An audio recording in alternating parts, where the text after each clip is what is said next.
Hey everybody, welcome to the very first episode of the Plotaholics Presents Kaiju School. I am Shane Wilson, and that is Brian Tan. What's going on, everybody? Today we are going to kick things off with, I think, the only logical place to start, and that is the original 1954 Godzilla. Yeah, definitely. I just watched. Actually, I watched it this morning, Shane, Oh and yeah?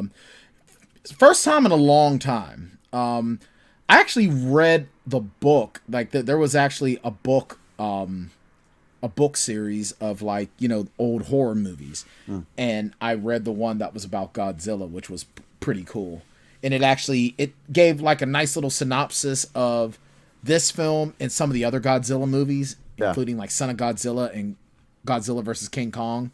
So Yeah, we'll cover a bunch of those as we go along on this journey of Kaiju School. Obviously, it's not going to there's just so be a many. Godzilla show, but Oh no, no, but we're he just is starting with them. but he is the king of the monsters, you know. So I mean, I still argue that point. I'm still a King Kong guy, but Godzilla, I mean, he does have the argument of being king of all monsters. So yeah, well, and later this year, it seems that we will try to settle that once again. But there's a pretty good chance that they'll just end up fighting someone together. yeah, this is good. It's basically it's gonna be Batman versus Superman, Yeah. but with kaiju. Yeah, and honestly, that's kind of the name of the game, and with these kinds of movies anyway, alliances are always changing. It's hard to tell one way or the other, like who's coming and who's going. Like, is Mothra a good guy this time? And I think it kind of all depends on whether or not the city in question, right? Like in Tokyo or New York or whatever, is Godzilla attacking the people, or is Godzilla protecting the people from some other bigger threat? And he's just destroying it because, well, sometimes to protect things, you got to break Yeah, them. you got to break a few eggs to make an omelet, right? That's a good point. That was definitely the case in Man of Steel, but uh, Right. where they destroyed an entire city, just like three people fighting. Yeah, I know, Um, right? but that is not what we're here to talk about. Let's talk about 1954's Godzilla. So, Brian, obviously, Godzilla comes out of this sort of cultural anxiety about fallout from the atomic bombs that are dropped Yeah, from during World War Hiroshima. II. Yeah, Hiroshima and Nagasaki. Yeah. And so they invent this monster as a lot of monsters have been invented in the past to sort of cope with or deal with those cultural anxieties. And so Godzilla then becomes the product of this radiation. And what's cool about this original film is the mystery at the beginning, right? Yeah, very well done. I love the effect, and it's so, I guess, old school, but I love that effect of the light on the water. But I'll tell you the Mhm. truth, that doesn't work if this is in color. It only works Yeah. because it's in black and white. Right. Yeah. And, even that initial fishing boat or that initial boat that gets burnt up, Hmm. it looks like how you would depict like a nuclear fallout, right? It does. It really does.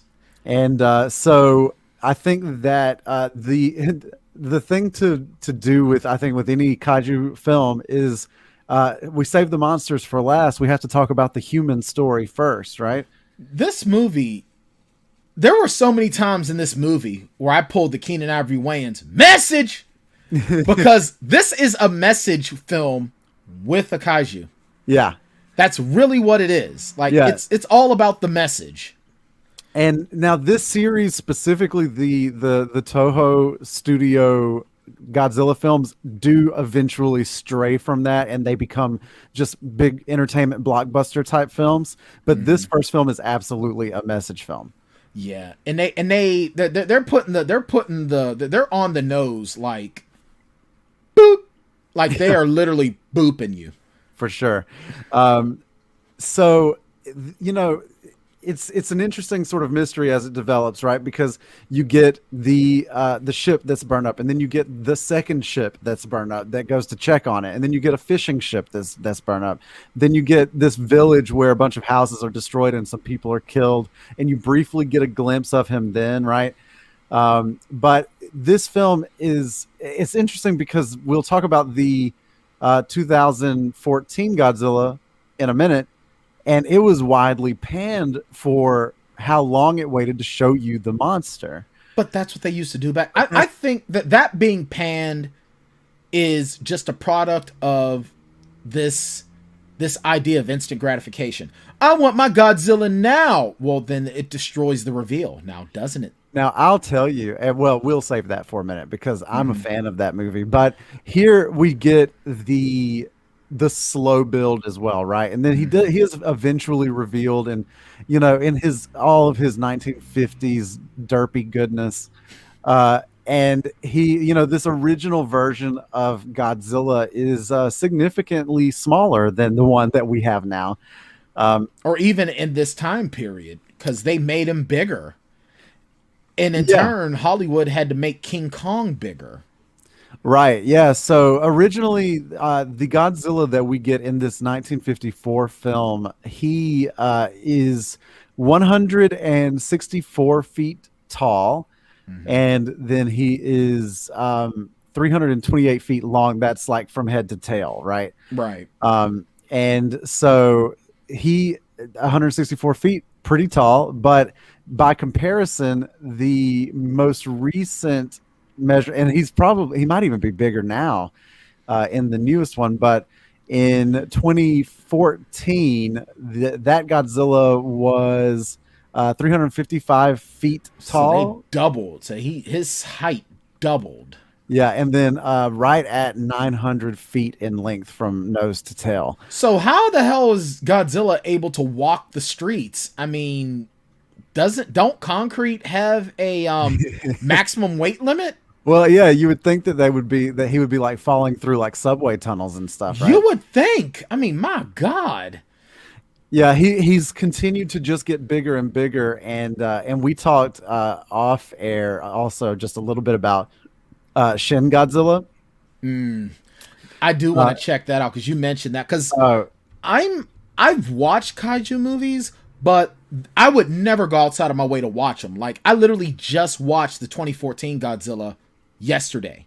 Yeah, I bought it just to watch it for this, but I didn't, even when you were telling me, oh, I can't wait to watch Godzilla King of Monsters, and I was like, whatever. Yeah, right. Yeah, exactly. I was hating. Like I am a Godzilla fan from like the time I was a child, right? I was watching those Toho films when I was like a little kid, and when I was going to say when I was too young to understand what was happening. And honestly, a lot of those Toho films, who the fuck even knows what's happening in those movies? I don't think they know what the hell's happening. Some of those movies are bonkers, and I can't wait to talk about some of them with you. But let's talk a little bit about the action in the original 1954 film.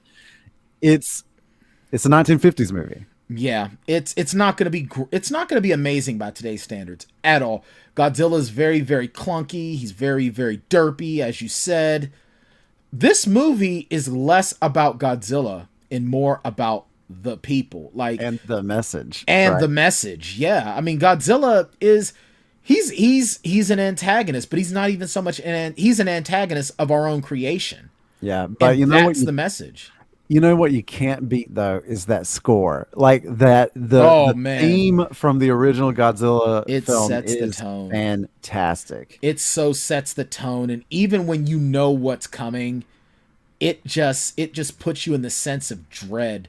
It just goes to show why music is so important to film. Yeah, absolutely. And even when Shirazaka makes the I hope I'm saying his name right because I do get the names kind of messed up a little bit. When he makes that decision to make that sacrifice, yeah. Even though if you've seen it before, it's coming. Yeah. But it still gets you for the first time. This was probably some of the best acting in this era of this type of film because it didn't feel hammy, it didn't feel campy. Like the only thing that felt hammy was the Godzilla aspect of it. Was the costume, right? Right. Because obviously at this point we're still, and honestly in Toho films even today they still do the man in the suit method, which I love because it adds, we're big fans of practical effects. And what's so funny, and this is another thing that we will end up talking more about over the life of Kaiju School, is that the Toho folks hated the 90s American Godzilla, right? The Matthew Broderick of it all. Well, was that even Godzilla? Well, and so the Toho studio is like, their official stance is that it's not Godzilla, right? Is this not? And in fact, they've renamed it over there to just Zilla. And that version of Godzilla, the American version, has appeared in a Toho movie just so their Godzilla could kick his ass. Nice. And I'm gonna have to watch that. It's Final Wars, I think. And in that movie, he's the only monster that's CGI. That's awesome. Hey man, Japan knows how to be snarky, man. Well, yeah, and in that movie there are two soldiers that are like having a conversation, and one of them leans over and he says, did you hear that Godzilla attacked New York? And the other guy's like, that wasn't Godzilla. No one knows what that was. Like awesome. So like some big shade coming from the Japanese studios. Oh, there's a lot of shade, and you know what? I thought it was getting darker outside. I thought it was just wintertime. So let's talk a little bit about that 2014 American version of Godzilla, which I think you can say this just based on the success of the franchise and how they continue to make them, that this is the best American version that we've gotten by a long shot. I think so. I think that the 2014 Godzilla, it really captures that tone of that 50s Godzilla, because I watched slow burn. It's a slow burn. The humans are not just pedestrians. Like, we get a great setup. And I remember people getting mad. They're like, man, how do you get Bryan Cranston as the top bill and then you kill him off that quick? Yeah. But it was so perfect for the story. Yeah. And when that opening happens, oh my God, it is so emotional. And I even messaged you. I said, how the hell you got me watching this movie and I'm crying in the first 5 minutes? Yeah, I think that 2014, it does such a nice job with the human story and that slow pacing and that final reveal where Godzilla's like in the street and the lightning flashes and he like roars that one time. And I think they're using the original sound too. It's very similar. That is for sure. And I love how they even give credit to the original. They said, Godzilla was here in the 50s. Yeah. And then did they say he died or something? Yeah. And there was another one, or he went to sleep. There's a whole bunch of confusion about that mythology, right? Because what happens in the Toho studio films is that every 4 or 5 movies, they essentially do kind of a soft reboot, where the first in the next phase, right? Like they kind of give them to different directors and stuff. And so like the first film in the next phase is kind of a soft reboot. So there have been a lot of origin stories over the years for where Godzilla comes from, because sometimes, he's the result of radiation. Sometimes he's always been there, right? He's a Titan, like left over from the early days that has fallen asleep.